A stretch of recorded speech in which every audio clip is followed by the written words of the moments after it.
नाज़रीन, एक नई वीडियो के साथ हाजिर खिदमत हूँ और उम्मीद करता हूँ कि मेरी इस वीडियो को भी आप पसंद करेंगे, सराहेंगे और कमेंट्स बॉक्स में जाके इस पर ज़रूर कमेंट्स करेंगे। नए आने वालों के लिए खुश आमदीद और साथ रिक्वेस्ट कि मेरे चैनल को सब्सक्राइब करें और कमेंट्स बॉक्स में जाके ज़रूर कमेंट्स करें, साथ बेल आइकन को टच करें ताकि मेरी तमाम वीडियोज़ आप तक बआसानी पहुँच सकें। जी नाज़रीन, ये मेरी आज का जो टॉपिक है वो है पुरसुकून अज़दवाजी ज़िंदगी का राज, शौहर का बीवी से पागलपन की हद तक प्यार। क्योंकि ये हमारी घरेलू ज़िंदगी के लिए बहुत ज़रूरी है, इसलिए जी शुरू करते हैं। एक बूढ़ी खातून का इंटरव्यू जिन्होंने अपने शौहर के साथ 50 साल पुरसुकून तरीके से हंसी खुशी गुजारे।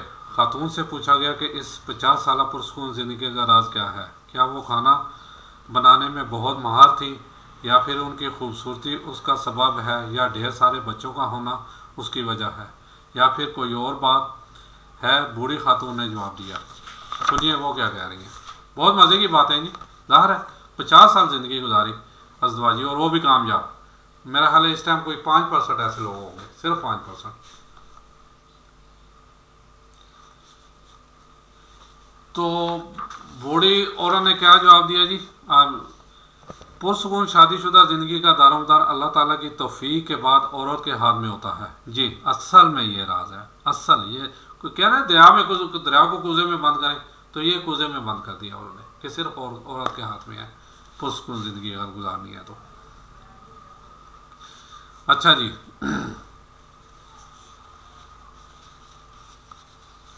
औरत चाहे तो अपने घर को जन्नत बना सकती है और चाहे तो उसके बरक्स यानी जहन्नम भी बना सकती है। इस सिलसिले में मालो दौलत का नाम मत लीजिए। बहुत सारी मालदार औरतें जिनकी ज़िंदगी अजीरन बनी हुई हैं, शौहर उनसे भागा भागा रहता है, खुशहाल शादीशुदा ज़िंदगी का सबब औलाद भी नहीं है। बहुत सारी औरतें हैं जिनके 6-6, 7-7 बच्चे हैं, फिर भी वो शौहर की मोहब्बत से महरूम हैं। बल्कि बाज़ का तो नौबत तलाक तक जा पहुँचती है। बहुत सारी ख़वातीन आला से आला तरीन खाना बनाती रहती हैं, बल्कि बाज़ तो शेफ़ हैं और उनके खानों की धूम मची होती है। दिन भर नए से नया खाना बनाती रहती हैं, लेकिन फिर भी इन्हें हर रोज़ शौहर की बदसलूकी की शिकायत रहती है। इंटरव्यू देने वाली साहबी को बहुत हैरत हुई। उसने पूछा, फिर आखिर आपकी इस खुशहाल ज़िंदगी का राज क्या है। बूढ़ी खातून ने जवाब दिया, जब मेरा शौहर इंतहाई गुस्से में होता है तो मैं खामोशी का सहारा ले लेती हूँ। यह है जी असरार। जहाँ पे भी औरत भी आगे बोलना शुरू कर देगी वो बहुत बढ़ जाएगी ना। जो औरत आगे से समझदार होगी, खामोश हो जाएगी, तो समझ लें कि बात वहीं ख़त्म हो जाएगी। लेकिन इस खामोशी में भी एहतराम शामिल होता है। मैं अफसोस के साथ साथ झुका लेती हूँ। ऐसे मौक़ा पर बाज़ ख़वातीन खामोश तो हो जाती हैं, लेकिन इसमें तमस्खर का अंसर शामिल होता है। इससे बचना चाहिए। समझदार आदमी इसे फ़ौरन भांप लेता है। नामा नगार खातून ने पूछा, ऐसे मौका पर आप कमरे से निकल क्यों नहीं जाती। बूढ़ी खातून ने जवाब दिया, नहीं, ऐसा करने से शौहर को ये लगेगा कि आप उससे जान छुड़ा रही हैं, उसकी कोई बात सुनना ही नहीं चाहती। ऐसे मौका पर खामोश रहना चाहिए और जब तक शौहर पुरसुकून ना हो जाए इसकी किसी बात की मुखालफत नहीं करनी चाहिए। जब शौहर किसी हद तक पुरसुकून हो जाता है तो मैं बड़े प्यार से कहती हूँ, पूरी हो गई आपकी बात। फिर मैं कमरे से आराम से चली जाती हूँ, क्योंकि मेरा शौहर बोल बोल कर थक चुका होता है और चीखने चलाने के बाद अब उसे थोड़े आराम की ज़रूरत होती है। मैं कमरे से निकल जाती हूँ और अपने मामूल के कामों में मसरूफ़ हो जाती हूँ, बस।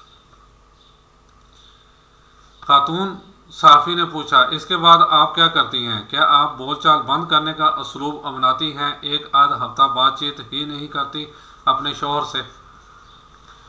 बूढ़ी खातून ने जवाब दिया, हरगिज़ नहीं। इस बुरी आदत से हमेशा बचना चाहिए। ये दो धारी हथियार है। जब आप एक हफ्ता तक अपने शौहर से बात नहीं करेंगी और नाराज़गी का इजहार करेंगी, वो भी ऐसे वक्त में जबकि उसे आपके साथ मसालत की ज़रूरत है, तो वो इस कैफियत का आदी हो जाएगा और फिर ये चीज़ बढ़ते बढ़ते ख़तरनाक किस्म की नफ़रत की शक्ल इख्तियार कर लेगी। साहबी ने पूछा, फिर आप क्या करती हैं।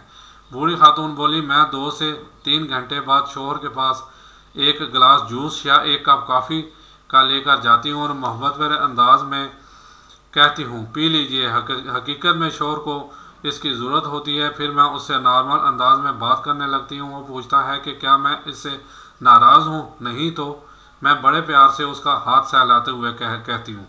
इसके बाद वो अपनी सख्त कलामी पर माजरत ज़ाहिर करता है और खूबसूरत किस्म की बातें करने लगता है।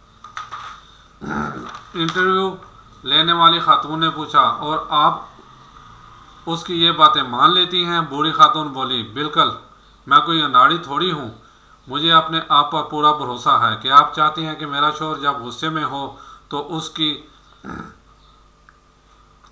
हर बात का यकीन कर लूं, और जब वो पुरसकून हो तो उसकी कोई बात ना मानूं। खातून साहबी ने पूछा, और आपकी इज्जत नफ्स सेल्फ रिस्पेक्ट? एक तो आजकल हमारी ना सेल्फ रिस्पेक्ट ये ले डूब बैठी है, यानी जहाँ पे इसका कोई दूर दूर तलक भी नहीं होता तो वहाँ भी हम सेल्फ रिस्पेक्ट या नाक बीच में ले आते हैं। ये देखिए, इस पे भी उसने बहुत ही खूबसूरत जवाब दिया। बूढ़ी खातून बोली, पहली बात तो ये कि मेरी इज्जत नफ्स उस वक्त है जब मेरा शौहर मुझसे राज़ी हो और हमारी शादीशुदा ज़िंदगी पर पुरसकून हो। दूसरी बात यह कि शौहर बीवी के दरमियान इज्जत नफ्स की कोई चीज़ नहीं होती। जब बीवी और शौहर एक दूसरे के लिबास हैं तो फिर कैसी इज्जत नफ्स? जी, शौहर और बीवी, जब ये तो कुरान पाक में कहा गया ना कि एक दूसरे के लिबास है, तो फिर इज्जत नफ्स कैसी भाई? ये सोचने वाली बात है। और अब इसकी एक प्रैक्टिकली बात बताऊं। प्रैक्टिकली मैं ज़ाती, यानी मेरे तकरीबन 26 साल हो गए हैं शादी को। ये प्रैक्टिकली अब मैं बात बताने लगा हूँ, और यकीन मानेंगे एक दफ़ा भी मैंने अपनी बीवी को थप्पड़ नहीं मारा, लेकिन उसमें मेरा कोई कमाल नहीं है, उसमें मेरी बेगम का कमाल है। ये जो इस बूढ़ी औरत ने कहा ना, इसके 50 साल हो गए तो मेरे भी 26 हो गए हैं। बिल्कुल यही चीज़। गुस्सा मुझे भी कई दफ़ा आ जाता है, मैं बोलता हूँ तो मेरी बेगम चुप हो जाती है, कोई आगे से वाविला नहीं करती, कोई आगे से तुर्की बा तुर्की जवाब नहीं देती, और मेरा गुस्सा ठंडा होता है फिर नाराज़गी का इजहार भी नहीं करती, बल्कि मुझे अपनी गलती का बात का एहसास हो जाता है। और यकीन माने मैं अपनी बेगम से बहुत प्यार करता हूँ। वजह यही है, वो प्यार करने के काबिल है असल में। और मेरे पास एक और ऐसी मिसाल है को जो आगे जो जहाँ पे आगे बेगम भी तुर्की बदूर तुर्की नाराज़ हो जवाब दे। आज उनको मेरे अजीज़ हैं, आज उनको एक अरसा हो गया एक ही छत के नीचे रहते हुए एक दूसरे से अलग अलग हैं। कोई बहुत ज़रूरी बात करते हैं, वरना कोशिश ये करते हैं बात तक ना करें। क्या ज़िंदगी है उनकी, कैसे गुज़रगात होता होगा एक दूसरे के बगैर। लेकिन अल्हम्दुलिल्लाह अल्हम्दुलिल्लाह अल्हम्दुलिल्लाह मेरी ये पोजीशन नहीं है जहाँ पे मुझे ज़रूरत होती है। देखें, सारी गलतियाँ औरत नहीं करती, मर्द से भी बहुत सारी गलतियाँ हो जाती हैं। जहाँ पे मर्द की गलती हो, अगर वो एक्सक्यूज़ कर ले, माजर कर ले, कोई उसकी ना पे फ़र्क पड़ेगा, ना उसकी बुलंदी में कोई फ़र्क पड़ जाएगा कि नीचे आ जाएगा, बल्कि उसकी और बुलंदी हो जाएगी। घरेलू ज़िंदगी गुजारनी है तो जैसे कहा गया ना कि औरत और मर्द गाड़ी के दो पहिए हैं, इनमें बैलेंस होगा, इनमें मतवाजन होगा तो गाड़ी चलेगी, वरना नहीं चल सकती। और अल्हम्दुलिल्लाह मेरी गाड़ी चल रही है। वजह क्या है? इसमें ज़्यादातर मेरी बेगम का हाथ है। समझदार है, बहुत समझदार है। कभी ऐसी डिमांड तक नहीं की मुझे ये चीज़ चाहिए, मुझे वो चीज़ चाहिए, और हत्तल इम्कान कोशिश की कि मुझे खुश रख सके।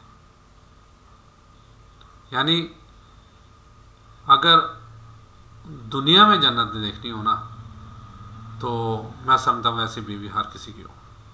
दुनिया में जन्नत देखनी हो तो, अगर दुनिया में जहन्नम देखनी हो तो फिर वो मैं जो दूसरी मिसाल दी है। इसलिए कोशिश करें। और वाकई घर का मेन रोल चीज़ मैं बता दूँ, वो औरत या बेगम ही कर सकती है। वो वाकई घर को जन्नत भी बना सकती है और घर को जहन्नम भी बना सकती है। ढेरों मिसालें ऐसी हैं कि घर को जहन्नम भी बनाया हुआ है तो घर को जन्नत भी बनाया हुआ है। बात ये है थोड़ी सी सोचने वाली बात है कि वो किसी ने कहा था ना, अक्सर फेसबुक पे भी आता है कि समझदार औरत अपने जो मियाँ को जो है ना बादशाह बना के रखती है। अगर उसका मियाँ बादशाह होगा तो वो औरत क्या होगी? मलका। और बेवकूफ़ औरत अपने मियाँ को नौकर या ग़ुलाम बना के रखती है, और उसे ये नहीं पता अगर वो ग़ुलाम और नौकर होगा तो वो क्या कहलाएगी? एक ग़ुलाम की बीवी, ग़ुलाम, नौकरानी। सोचने वाली बात है ना। और यकीन माने कि जो दूसरी औरतें हैं ग़ुलाम बनाने वाली, उनसे कोई भी अच्छा तासर, हत्ता कि उनकी अपनी औलाद भी अच्छा तासर नहीं लेती। और जो एक माकूल औरत है, समझदार औरत है, जो अपने मियाँ को बादशाह बना के रखती है, का बच्चे तो बच्चे बच्चियाँ भी फिर उससे वही सीख के जाती हैं, आगे वो भी वही तर्ज़ अमल अख्तियार करती हैं। अब सोचने वाली बात है कि यानी ये आज तो सही मायने में टॉपिक जो है ना वो औरतों पे ही है और औरतों के लिए ही है। तो वो क्या बनना चाहेंगी? एक बादशाह की मलका या एक ग़ुलाम की बेगम? ग़ुलाम, नौकरानी? फैसला मैं आप पे छोड़ता हूँ। अस्सलाम वालेकुम वरहमतुल्लाहि व बरकातुहू।